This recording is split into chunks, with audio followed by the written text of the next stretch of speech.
Need this. So a big shout out to Alban, who sent in a very generous paid request for me to finally see and watch this 3 hour film. So big people say big thanks to Alban, because thanks to him, this video is reality now. And for those who want request any type of reviews, topics, reactions, re-reviews, video game playthroughs, commentaries, topics, whatever the case, PayPal is usually the best bet with the under the friends and family option, or join my Patreon. Both links are down below in the info box. And yes, I did take notes. I took notes because I was going to fall asleep if I didn't take notes. And I know it's called No Time to Die, but maybe it should be titled No Time to Cry. Or I wish I could fly away from this fucking movie. I like James Bond. The movies. I haven't read the novels, to be fair. But I like the movies. Most of them. I like Dr. No. I like Goldfinger. I like You Only Live Twice. I like... I'm not going to be able to remember all of them, but... Spy Who Loved Me, Live and Let Die, For Your Eyes Only, The Living Daylights, License to Kill, GoldenEye, Tomorrow Never Dies. Yes, I even like Casino Royale and Skyfall. I could even watch Quantum of Solace, despite all the issues it has, which it has a lot of issues. The editing being one, the villain being one. But at the very least, that knew to be a quick pace. In fact, it's one of the shorter James Bond movies. So at least I knew that. This, though, it's one of those movies yet again that for some reason need to be 3 hours long. Each time I say that, I feel like I'm fucking Gilligan's Island. It's a 3 hour tour. You know what happened to them? They stayed on the island, they got off, and then they were stupid enough to get back on, and then they died of dehydration or cannibalism, whatever. The skipper ate everybody, went crazy, and started a cult and became Colonel Kurtz. That's what happened. That's just, you don't know that. It's the unofficial Gilligan's Island story. Although if you watch this film, that's probably why they went crazy. At least the skipper. Shin his hat and put on his head. Just like this movie can eat my balls. I did not like this film. Did not like this film at all. I thought it was very, very boring. I get it. It's this era of James Bond that's very serious. I think that worked well in a film like Skyfall. And granted, those films are not short either, to be fair. But this felt the running time. You felt it. You completely felt it. The villain, to me, did not make much of an impression because in the 2+ hours, the first two, he only appears like twice. Rami Malek, who was in that Bohemian Rhapsody movie as Freddie Mercury. He's in like 2 scenes. In the first one, he has a mask on, and then he's in one scene in the middle. And then you try to get all his backstory like in the last hour of the movie. As Safin. And the movie, like I said, it's not twine. I thought I saw a Tweety Bird. No, I saw a titty movie. A titty Bond movie. I wish it was. I wish there were titties. I wish there was something to talk about, but I'll think of a bunch of stuff to talk about. Like, the other Daniel Craig James Bond films are serious. They're more of a different feel. They're trying to be, as they put it, more like the novels. Again, that's what they say. I haven't read them, so I can't confirm that. But more in line of it, I'm like, well, that's not original, because The Living Daylights and License to Kill, I thought did that. And in my opinion, better than this one. But there's no sense of charm. There was no sense of fun. It was bloated. It was dreary. Bloated and dreary is good descriptions of this movie. And it starts with James Bond retired. How many damn times is James Bond going to be retired? Or quit? He quits more than people do in fast food or retail. Both. Combined. God, how many times you don't quit?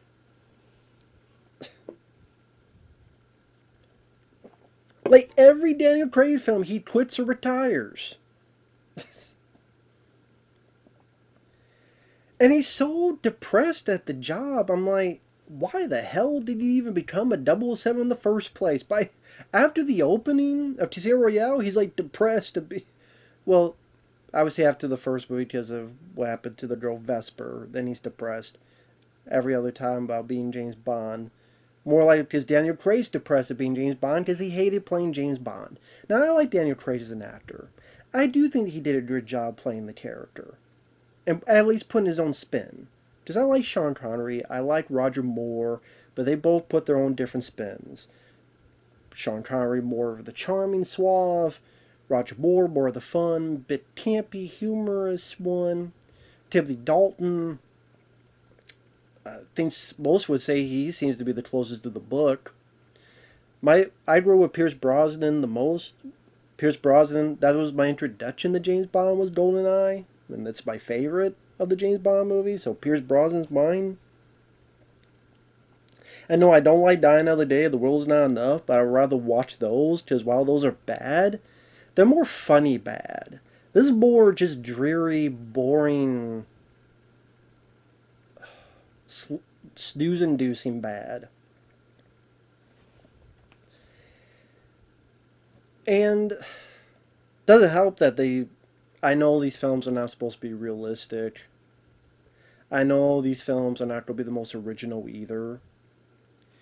But the action scenes, I thought, other than some bits in the third act, like there's a scene in the forest and there's a scene, well, I mean, other films did this. I don't think the action scenes were as pulse-pouting compared to other Bond films. Especially like stuff like Skyfall. Because Skyfall's a long film, but that felt like it really kept the pace going. And the Javier Bardem seemed like a more intriguing villain. The action scenes seemed like they're just more spectacular compared to this. And again, Daniel Craig I liked as an actor. I liked Cowboys and Aliens, that movie. I even liked this one called Dream House that he was in. But if he gets hurt making these films, he doesn't want to do it for that, I can understand. But it seems like he just always was angry. Maybe because these were the only films, for the most part, people gave a crap that he was in. Because each time he tried to do something else, except maybe that Knives Out movie. But pretty much anything else he did, it bombed. So maybe he takes a bit of a discrepancy with that. But I mean, how did you hate playing James Bond? I mean, you get to wear great suits, cool weapons, sexy ladies, tit-ass, take names, be suave, be charming. Who the fuck doesn't want to be James Bond? So Daniel Craig just seems like a curmudgeon. Like, again, if you're getting hurt on it and you're tired, I can understand that. But then have better protection. Maybe, hey, we gotta do some doubles here, do some padding. Otherwise, why hate playing James Bond so much? I do find it funny that one of the big plot points of the film stole from, well, Grant, I say stole. Yes, I know they probably never heard of this game, but I'm just going to say stole because I don't care, because I don't like the film, so I'll say anyway. This game, the virus Foxdie is pretty much in this damn movie. A virus that kills you by your DNA. It's programmed to kill by a person's DNA. That's what's given to Solid Snake. And then at the end of the film, that's how these other characters are dying throughout the game. That's how Liquid, the bad guy, ultimately dies by the end. He doesn't know how much time he has, and I think they follow up in Metal Gear Solid 4. But Foxdie, and even nanotechnology is in this game too. So nanotechnology and Foxdie, pretty much. Here they call it, I don't know what the hell they call, I forgot what the hell they call in this. Something shitty. Like, if I want to see someone fuck style, just play this fucking game. It's better than this. And you probably quicker beat that game than watch this movie. So the begin, it has like 3, 4 beginnings. Well, that's a nice start to it, a fun start to it. Beginning number 1 is some French people are talking. There's a mother and a daughter. The mother's drunk as hell, ready to pass out. The girl's trying to talk to her, but realizes her mom is a douche. And then someone from The Strangers, at least what it looked like, it was someone with a mask on. I'm like, is this The Strangers? Or is Strangers Pray at Night? But no, it's someone who, your husband killed my family, shoots the shit out of the mother. The daughter hides. Oh, spoilers, by the way. Huge spoilers. I have to. Gets a gun, shoots the guy. Thankfully, none of the bullets seem to hit the guy's head. Damn it, girl. Anybody, when you shoot a gun, aim for the head until they're dead. Just saying. And she tries to make for run for it. He's going to catch her. I guess he was wearing like a body armor. Again, aim for the head. Or try for the dick. Either way. She falls through this ice. He contemplates killing her. Shoots.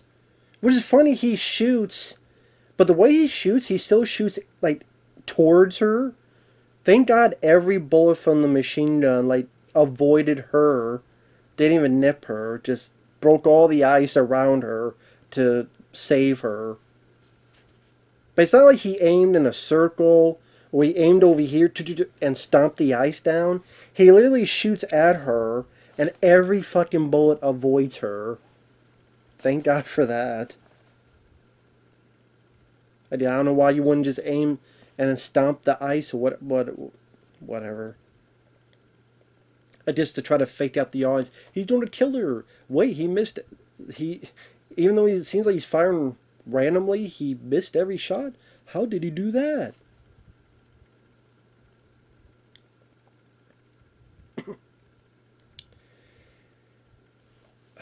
So that's beginning 1. Then it cuts to James Bond is with this girl. I can't believe I already forgot her name. She was in Spectre, and to be perfectly honest, I don't remember much about Spectre. I was not a fan of Spectre. I think when I reviewed it, I was mixed where there's some stuff I liked, but there's some stuff I didn't like. So, I didn't despise the film, but I didn't love the film either. So I just called the girl from Spectre. Because I forgot her damn name and I don't care. So, of course we find out that girl is the little girl from the beginning of the movie. So, James Bond and the girl from Spectre, they're hanging out. Bond decides to visit his Lady Vesper's grave from the Casino Royale movie. The grave explodes. He flies back. He makes a run for it. There's a guy there that set him up. He's on this road. People are coming towards him. One from this way, one from this way. He swings.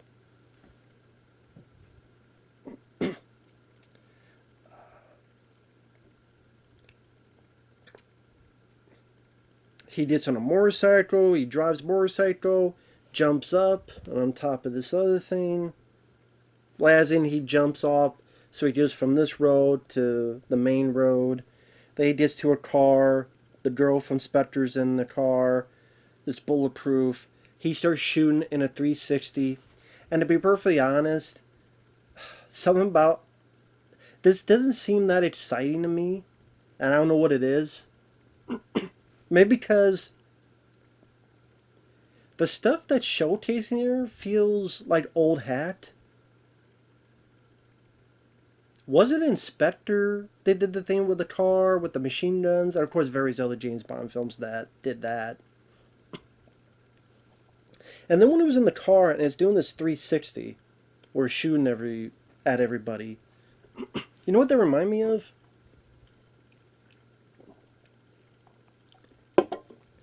Tomorrow Never Dies. When Pierce Brosnan was in the fighter jet, he was in an airplane and went in the 360 blowing everything up.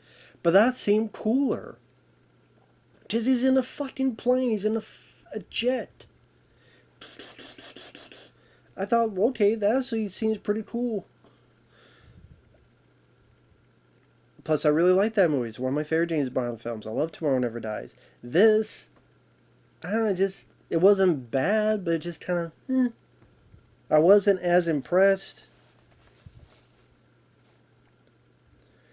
So they get out of there. Maybe we want to rewatch Tomorrow Never Dies again instead. In fact, I paused the movie. I just went on YouTube, watched the clip from Tomorrow Never Dies. Had a better time doing that. So then he thinks the girl from Spectre betrayed him. How do they know where we were? There's someone talking to her.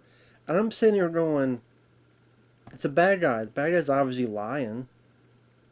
But no, James Bond doesn't believe her and puts her on a train and says, bye-bye, lady.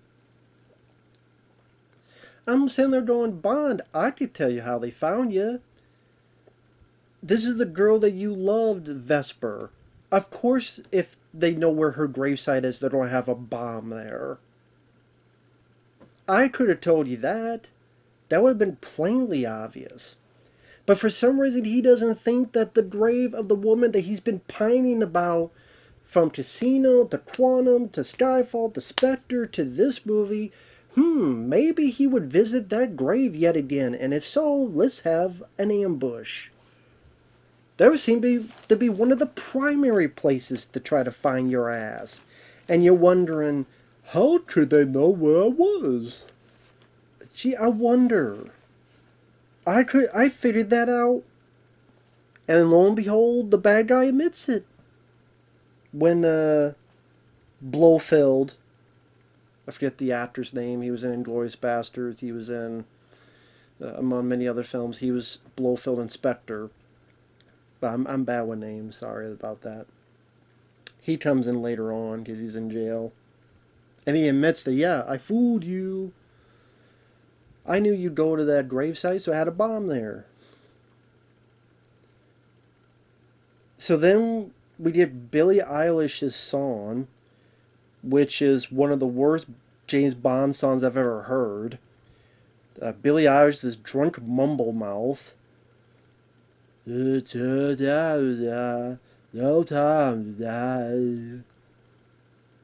I don't know if she's drunk or maybe that's just how she sounds. I miss the days of Duran Duran's A View to a Kill or Goldfinger or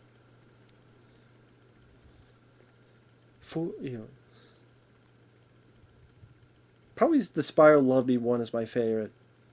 Nobody does it better. Although they do reference the music from Her Majesty's Secret Service all the time in the world. And they definitely play that heavily at the end of the film too, which I'll get to. But they do reference that song from Her Majesty's Secret Service. Oh, then we get the third opening of the film, because then it's 5 years later. And then we're in this lab, the Heracles Project, which, when it tries to put humor in it, it's not that funny. It comes off as awkward. I heard that Phoebe Waller-Bridge, the same lady that worked on Indiana Jones and died of testicular cancer, she worked on that one too. Maybe you should not do movies because they seem to not be your forte, lady. Maybe be a greeter at Walmart. I don't know.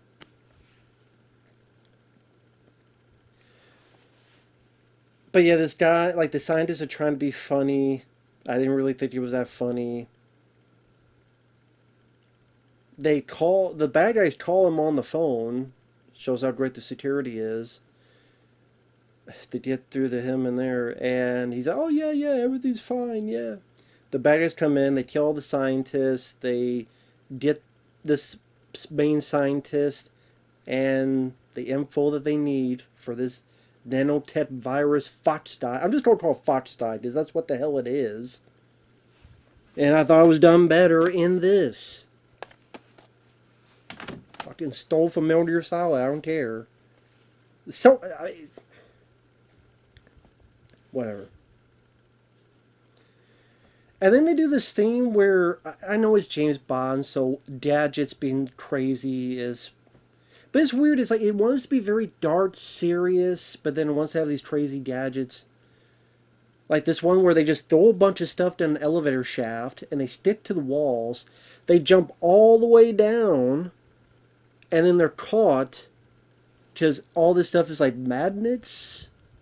So it's like, oh. Now, granted, you think you'd be stopped when you snap your neck if you fall that and it stop. Apparently not. I always think of Spider-Man when he tries to save Gwen Stacy. Oops, snapped your neck. But no, apparently your neck. I guess the way they do it, you don't get your neck snapped. No snap, crackle, and pop in this one. Okay. But I know these films are not supposed to be. They're not. They're escapism. As in, I want to escape watching this movie.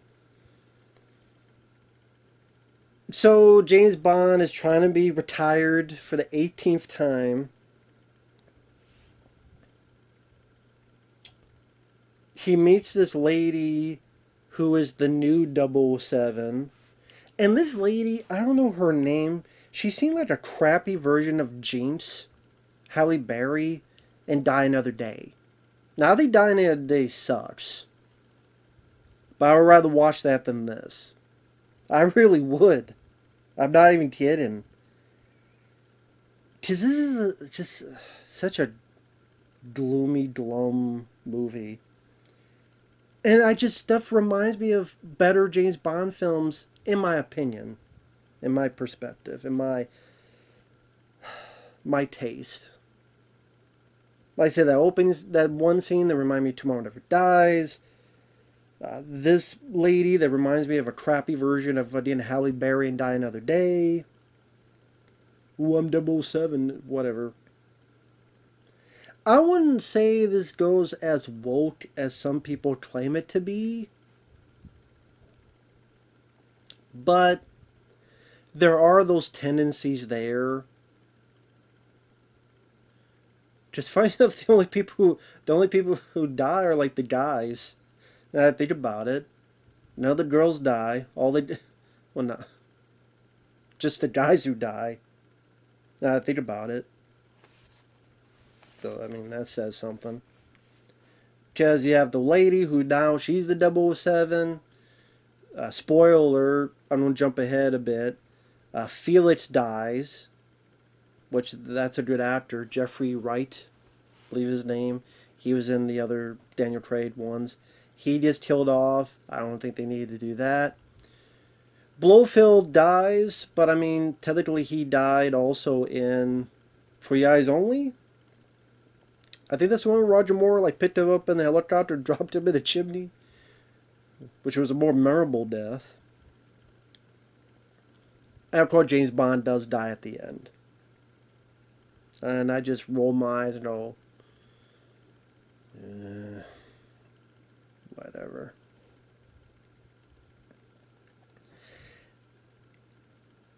But before I get to there,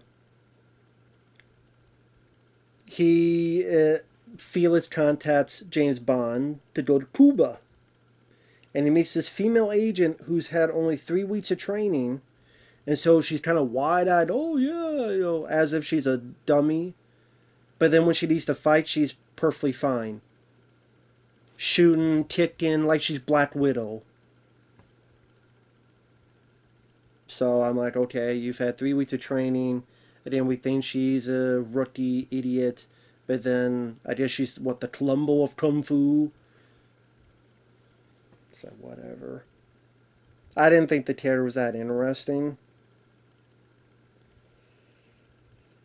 And while he meets her, he goes to this party with his Spectre party, and he's trying to find that scientist, but it's a trap. And the henchman takes out his eye. It's a fake eye, and Blofeld talks through the eye, not to the hand, not talk to the hand, not Steven Seagal's talk to my ass, talk to the eye, look into my eye, as Apone would say.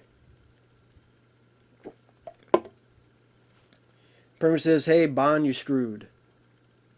Ben says, like, "Tough T, you're all screwed because someone," we're trying to find out Safin, Rami Malek, who wants revenge on Blofeld. Because Blofeld had killed his family. I don't remember. They probably did say why his family was killed, but I don't remember a damn thing about it, to be honest.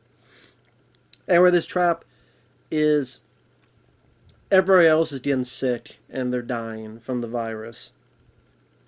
Which I guess we're led to believe every Spectre agent was there, so every single Spectre agent is dead. Which is convenient that apparently Blofeld was so stupid he put every single Spectre agent in this one party. And it's even funnier because you see people leaving and escaping and they're not dying. Like, they're all there at the party looking at James Bond, ha ha ha ha. But then a lot of them are getting clear and they're not dying. You're telling me none of them escaped from the virus? Like, all these people running around? Or I guess the whole point is that, well, they're not Spectre agents. They're just people invited to the party. The same party with all the Spectre agents. You think, if you don't have a party, why would you have just random innocent people as well as Spectre agents? But whatever. But apparently we're told that every Spectre agent, which I don't know why you would have them all in one place. If that's the case, Bond should have been like, send a missile. Like Missile Command.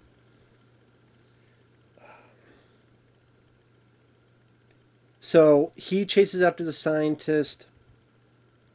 The girl can now fight like Black Widow. The 007 wannabe lady, she gets in on the wannabe Jinx, I'll call that. She gets in on the action too. And even then, like, this action scene didn't do much for me. Like, it's not bad, but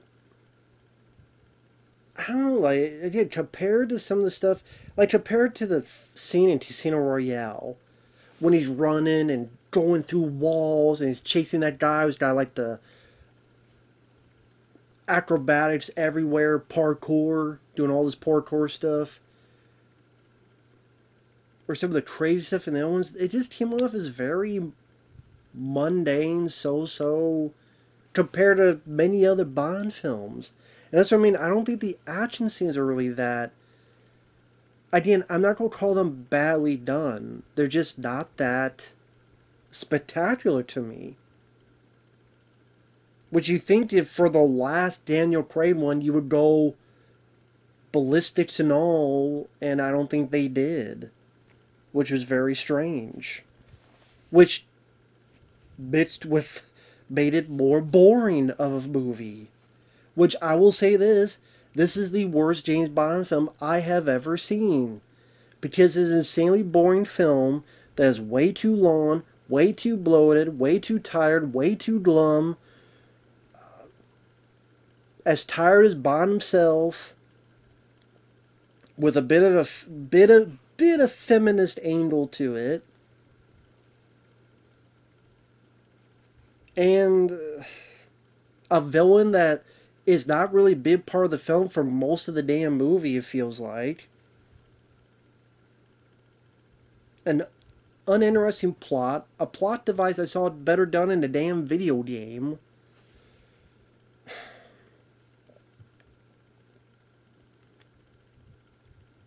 There's a bit where someone drives a car, hits the scaffold where the guy that they need falls. Thank God the guy didn't break his damn neck. Just seemed like he would need some important information. You would think this guy was very important. Maybe don't break the fucking scaffold so he falls, and what if he broke his neck? What if he got impaled? What if a shard went up his tutor? Or his sphincter? Or his eyeball? Whatever, I mean... It was just there, like, that was the humor, I guess. Hey, this guy that we really, really need, yeah, make sure we almost kill him. Feel free to explain that to me. Be my guest. But he gets the guy, he's on the boat with Felix, and this other guy that you know something's up with him because we've never seen him before. Oh, I'm like your biggest fan. Granted, these are secret agents, so you think you would not want to be, people shouldn't be telling you what this guy's done, but you know something's up with the guy with the way he acts. So either A, he's going to get killed, or B, he's a double agent. Lo and behold, he's a double agent. He's working for Rami Malek. He shoots Felix, tries to kill Bond, gets the scientist, escapes. There's an explosion. It's filled up with water. He's trying to get Felix out. Felix dies. Bond is sad. Gets the hell out. Goes to MI6. Meets up with Moneypenny, who's barely in the film. Meets up with Ray Fiennes, who, I mean, he really doesn't have much to do. Couple dialogue scenes, that's pretty much it. Sees Blofeld, meets the girl from Spectre, sees her again. Kind of tries to talk to her. She's like, no, I need to leave. And apparently she had something on her that when Bond touched her, inadvertently he got something on his hands. So when Blofeld's talking to him and pretty much says, like I said before, I tricked you, and I knew you visited that girl Vesper's grave, so I had a bomb, and I blamed it on her, and you were separated from her for all these 5 years, ha ha ha. Bond is mad, tries to grab him, lets go. Someone's like, you should not do that, Bond. They turn, Blofeld is dead. Christoph Waltz. That's his name. It just popped in my mind. Christoph Waltz. Not a bad actor. And then he tries to find out that he has this stuff on his hands. He can't... That, again, a virus that's programmed to kill whatever DNA it's programmed to do. Again, like Metal Gear Solid. Like when Solid Snake is next to the DARPA chief. And all these other characters. Same damn thing.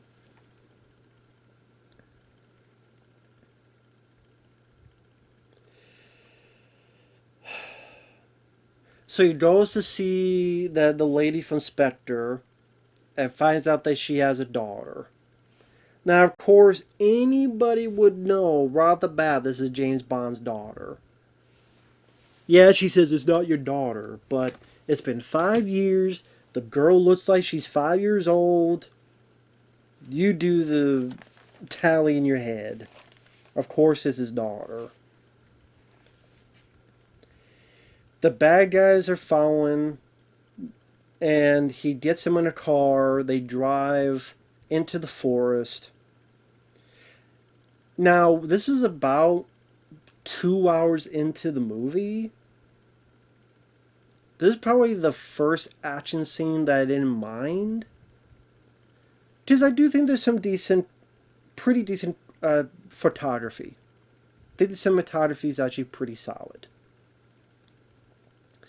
The forest scene, like there's a bit where he gets a grenade launcher, shoots, it blows up. Well, even during the car chase, you have this nice car flip. When they're in the forest, I like the setting, I like the look of the forest. Again, the cinematography is very nicely done. Good looking scene. It's a nice moody setting for this action sequence. Then he uses a grenade launcher, makes his car blow up and flip. There's a guy on a motorcycle. He gets a wire, knocks the guy down. There's another car he's able to hit. And I thought it was neat that they made it look like it was this one shot that James Bond was in the same frame. And it's not really him shooting. It's pretty much him guiding the truck where it wants to go. So he's like right here. And then the car comes and flips. And then goes right past James Bond over here. And James Bond's like over here by the camera looking away as the car goes from here to here. I actually thought that was a decent looking shot. I don't know why it took 2 hours to get an action sequence that was kind of decent looking, but so, I mean, some may like the other action bits. To me, they were just very meh compared to other Bond films, at least to me. Let alone other films like Mission Impossible Fallout, and let alone the John Wick 1, 2, and 3, especially 2 and 3, other stuff as well. That kind of beating Bond to the punch nowadays.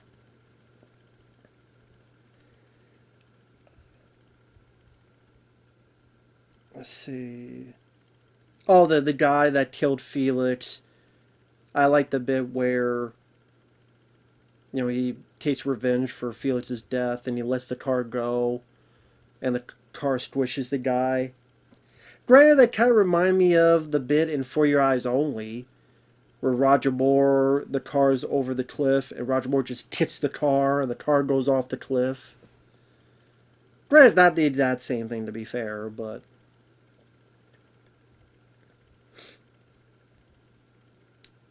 I still didn't mind that scene.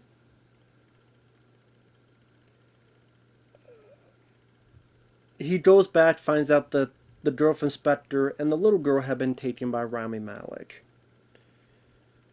So he goes back to MI6, talks with them, finds out where they're at, meets with the lame 007, the lame version of Jeans. They give him the submersible glider. He's given an EMP watch. And they go to this island where the bad guy's at, where you're at this nano factory.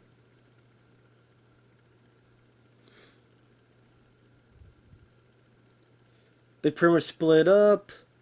He gets to Rami Malek. Rami Malek threatens the little girl. Bond begs, but then he shoots a couple guys. Rami Malek stays with the girl. But then Rami Malek lets the girl go anyway.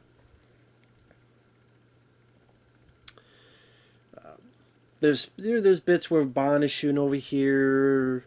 Wannabe Jeans is shooting over there. I'm being hazy on it because it just really didn't, compared to other finales like Goldfinger, Spy Who Loved Me, and even Skyfall, it just,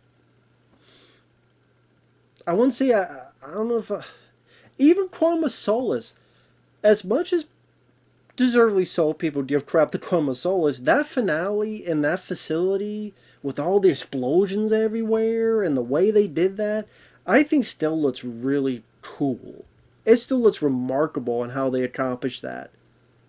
This is a pretty damn cool looking action finale in Quantum of Solace. Again, just how these bits are exploding, bits of the... That was more memorable to me than this. Probably the most memorable bit is he's got to open these blast doors because the MI6 is going to shoot missiles to blow up the nano because the blast doors will block the missiles. So in doing so, there's this one scene where it's going up a staircase and it's done in one shot. Now granted, other films have done this, like, Silent Night did it later. Atomic Blonde did it before. And to be honest, I'd rather watch Atomic Blonde than this. Wasn't big on Atomic Blonde. But yes, I would rather watch that than this. But I do appreciate when they're trying to do a sequence that looks like it's all in one take. It's very hard to do. It's very tough to do.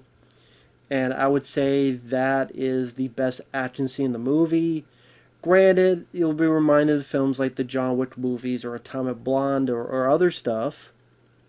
So it's not like, oh my god, I've never seen that before. But I still thought it was a decent sequence. And anytime someone tries to make it look like all in one take, I give credit to.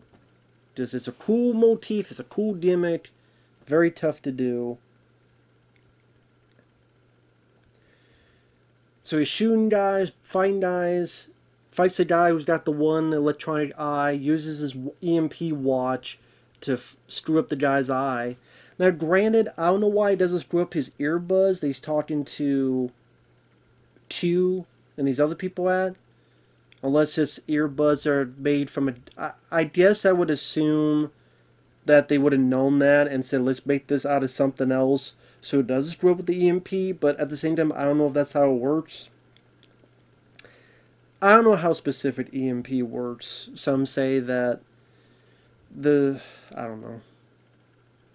I just figure if it'll work blowing up this guy's eyeball, electronic eyeball, but yeah, it would mess up this, I don't know. But the earbuds still work. I don't know. Maybe, whatever. Maybe it's perfectly fun. I'm just complaining for complaining's sake.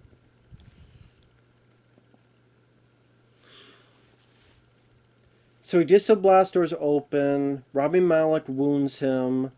They get in, not even a fight. It's more of just a 20-second scuffle where Rami, he hits Bond.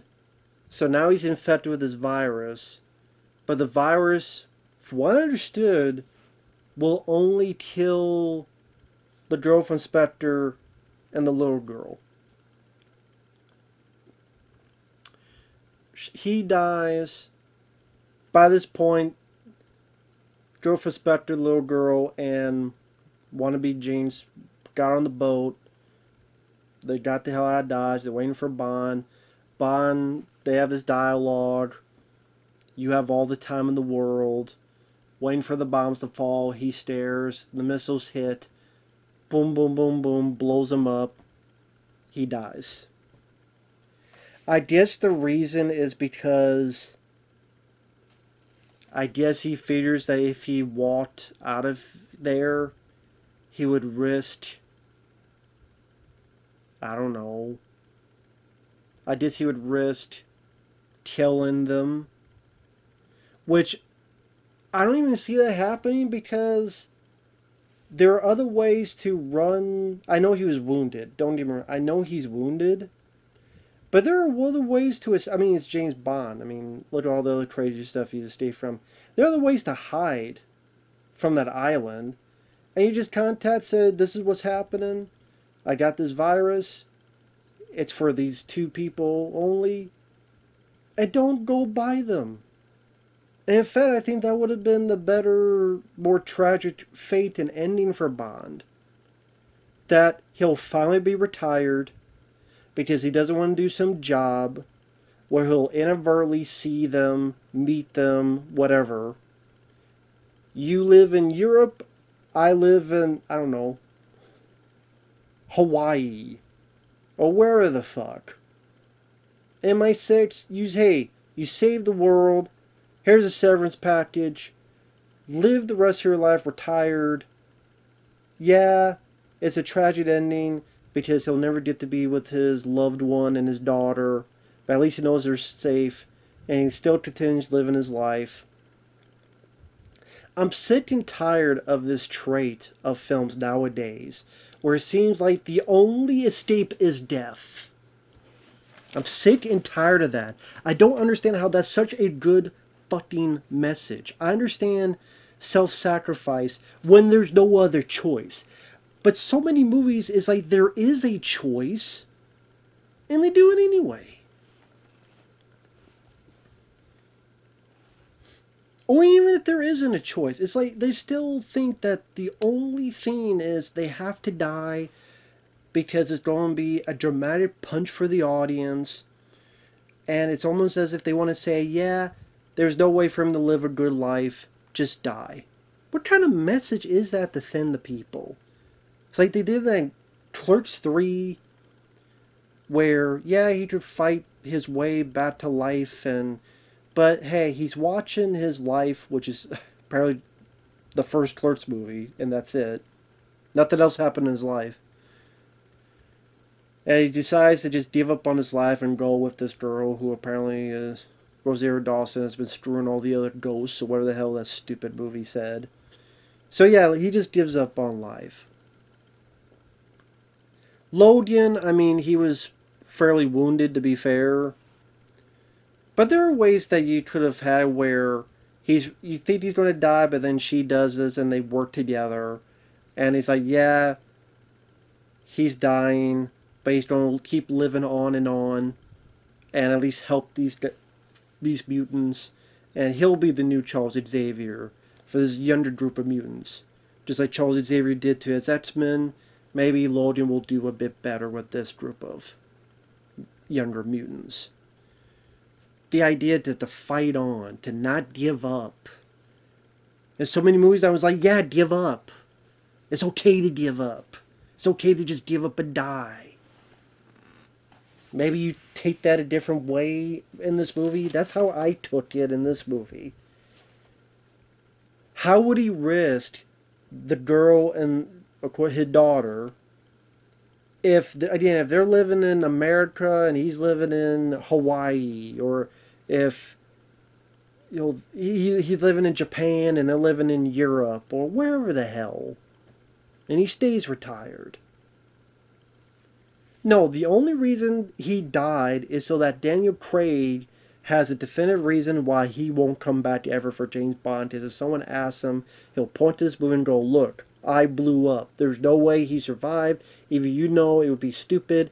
He's staying there and 5 missiles went up his ass. That's the only reason he dies, because Daniel Craig got tired playing the role. Now, granted, he's fairly old, but then just say no. Just say no. Say no to drugs, kids. Just say no. That's the only reason he died. So, yeah, Blofeld, he's died before. Felix died. James Bond died. I'm surprised Ray Fiennes didn't die. Oh, they add something where the Q, I guess he's gay. They add like one line, which I guess, I'm sure in China they probably cut it out. But I'm like, whatever. I mean, doesn't affect the movie. It's like, okay, I guess, whatever. They just decided they can't do anything actual character development. It's just throw a line, yeah, he's gay. Okay, cool story, bro. You have anything about his character? No. That's the thing, like Moneypenny and Q and even M, they're not really characters. I mean, you could argue that's the same for the other James Bond films, but the actors at least brought a little bit of a charm, a little bit of a fun, which these movies are not about that, so they just come off as bland and boring. And the new characters come off as bland and boring. Just like this movie is boring and mostly bland. Overlawn, all the girls live. Wannabe Jinx, new 007, she lives. Moneypenny, of course, is alive. Girlfriend Spectre lives. Daughter lives. It ends with the song All the Time in the World, which I think was Louis Armstrong. I think that one. The action scenes, other than 2-3 bits, I thought it was rather lackluster in this. I really do. Not in terms of technical aspects, but they just weren't really that memorable or exciting or creative. They really weren't that creative compared to so many other Bond films with these crazy car chases and crazy other stuff. Contraptions, gadgets, all this stuff. like GoldenEye, driving with a damn tank. License to kill, that semi going on two sides and the missiles avoiding and or dives under the truck. This, I don't know, didn't do much for me. No shit.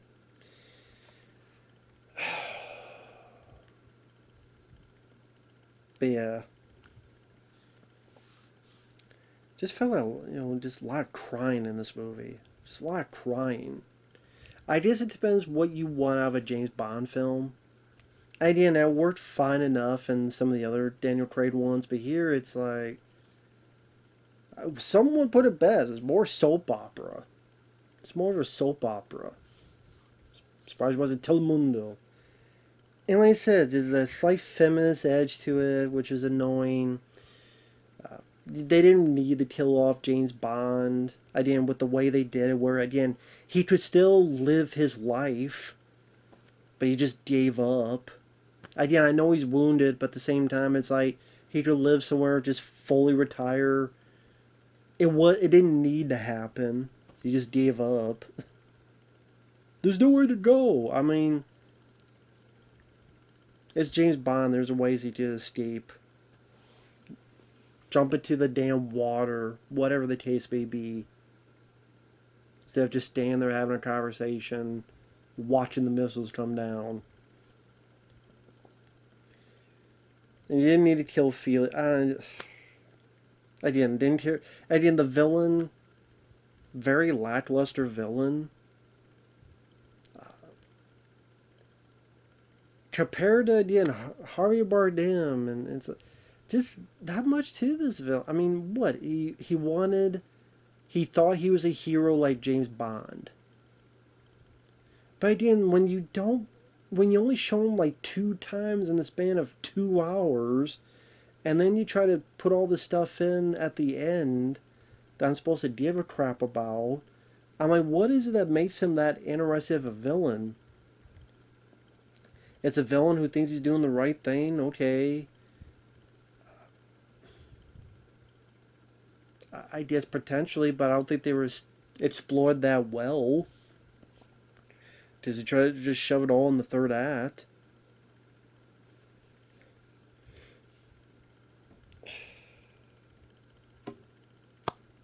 Yeah. I don't know what else to say. Damn cat's crying. Another one crying. There you go. It's no time to cry. Apparently it's no time to die, my ass. Because almost too many people die. It is time to die. Should be no time to cry. No time for love, Dr. Jones. Stop crying. Stop being a pussy. James Bond, bang the women, kill the bad guy, save the day, get the girl, get the gadgets, have fun. James Bond return another day. But not this day.